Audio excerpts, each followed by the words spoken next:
Operation Regime Change. Regime change. Regime change. The regime will be a threat. Imposing regime change. इस कहानी का villain है United states of America और उसका पालतू साइडकिक ब्रिटेन। इस कहानी में एक मुसलमान मुल्क का प्राइम मिनिस्टर है जो अपने मुल्क और उसमें रहने वाले लोगों की जिंदगी बेहतर बनाना चाहता था, मगर उसमें एक प्रॉब्लम थी। ऐसा करने से यूएसए और ब्रिटेन की फाइनेंशियल इंटरेस्ट्स को नुकसान पहुंच रहा था।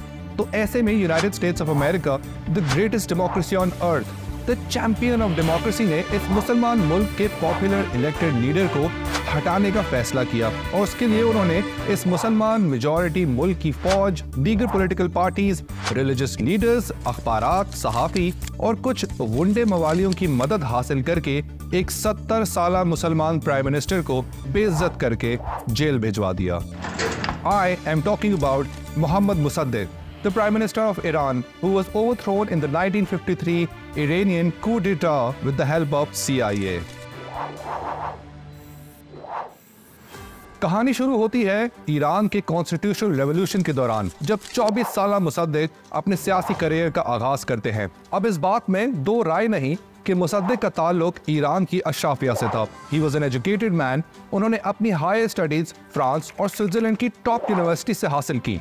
अब वो ईरान की मजलिस मतलब उनकी पार्लियामेंट के मेंबर तो इलेक्ट हो गए और 1950 तक वो कई ओहदों पर फाइज रहे। मुसद्दिक एक जमाने में फाइनेंस मिनिस्टर, फॉरेन मिनिस्टर और अज़रबैजान प्रोविंस के गवर्नर भी थे। और एक और बात तय है, मुसद्दिक बिकाऊ नहीं थे। He had his principles and ideals which he stood by. वो आम गरीब इरानियंस की जिंदगी बदलना चाहते थे। वो ईरान को मॉडर्नाइज करना चाहते थे। वो ईरान की तकदीर बदलना चाहते थे बगैर किसी फॉरेन इंटरवेंशन के। और इन सब चीजों के लिए पैसे चाहिए होते हैं। मुसद्दिक को ये पता था कि पैसे कहाँ से आने हैं, मगर उन पैसों को अपनी गिरफ्त में लेना एक मुश्किल मरहला था। ब्रिटिश एम्पायर खत्म होने में कुछ ही दिन रह गए थे, मगर वो कहते हैं ना, रस्सी जल जाए पर बल ना जाए। अब ईरान उन चंद ममालिक में शामिल है जिसको कभी भी यूरोपियन पावर ने कॉलोनाइज नहीं किया, मगर जनवरी 1942 में सेकेंड वर्ल्ड वॉर खत्म होने से पहले एक ट्राइपार्टाइट ट्रीटी साइन हुई, जिसमें ब्रिटेन और सोवियत यूनियन ने ईरान और ईरान में रहने वाले लोगों को प्रोटेक्ट करने की ठानी। ब्रिटेन का ईरान या ईरानियों में कोई इंटरेस्ट नहीं था, उनको इंटरेस्ट था ईरान के तेल के ज़खायर में। विलियम नॉक्स डार्सी ने पर्शियन रूलर्स के साथ एक डील साइन करी, जिसके तहत ईरान के कजर रूलर मुजफ्फर अल दीन को 20,000 पाउंड्स अप फ्रंट और 20,000 पाउंड्स के शेयर्स कंपनी में मिलने थे और एक अजीब सा प्रॉफिट शेयरिंग रेशियो डिसाइड हुआ। विलियम नॉक्स डार्सी को 84% प्रॉफिट का हिस्सा मिलता और ईरान को 16% का। वैसे इसी तरह का एक अहमकाना डिसीजन बलूचिस्तान और पाकिस्तान हुकूमत ने भी किया था, जब बलूचिस्तान और पाकिस्तान का profit share 25% and the then mining and exploration company would get 75%।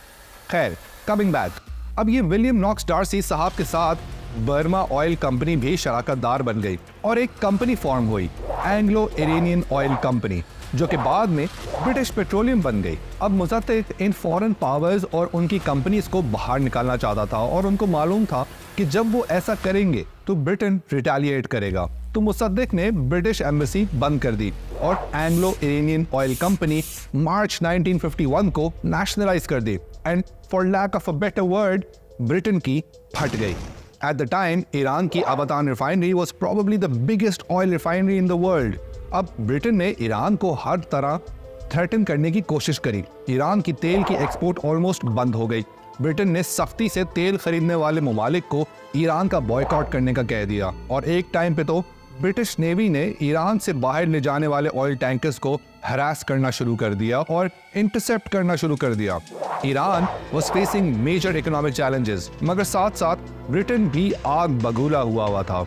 अब ब्रिटेन खुद से कुछ खास तो कर नहीं सकता था, तो उसने एक छोटे बच्चे की तरह जाके अमेरिका को ईरान की शिकायत लगाई और किसी तरह अमेरिका को इस पूरे गेम में इन्वॉल्व कर लिया। अमेरिकन CIA के ऑपरेटिव कर्मिट रूजवेल्ट, जो कि अमेरिकन प्रेसिडेंट थियोडोर रूजवेल्ट के पोते थे, वो ईरान पहुंचे और प्लानिंग करना शुरू की।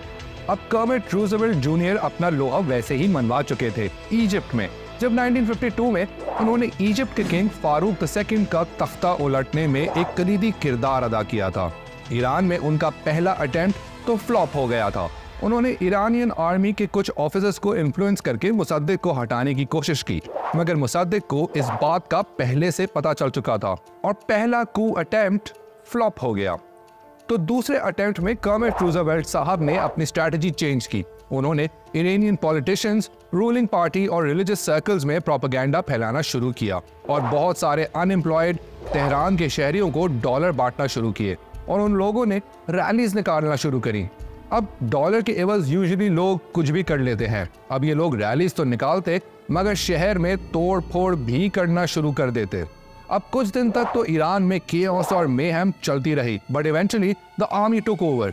मुसद्दिक को 3 साल के लिए जेल भेज दिया गया और उसके बाद house arrest, where he eventually died. Mossadegh की political party the National Front को आउटलॉ कर दिया गया। टॉप लीडरशिप को अरेस्ट करके मिलिट्री कोर्ट्स में ट्रायल करवाया गया। बेसिकली बंदूक के जोर पे इस पॉलिटिकल पार्टी को तितर बितर कर दिया गया।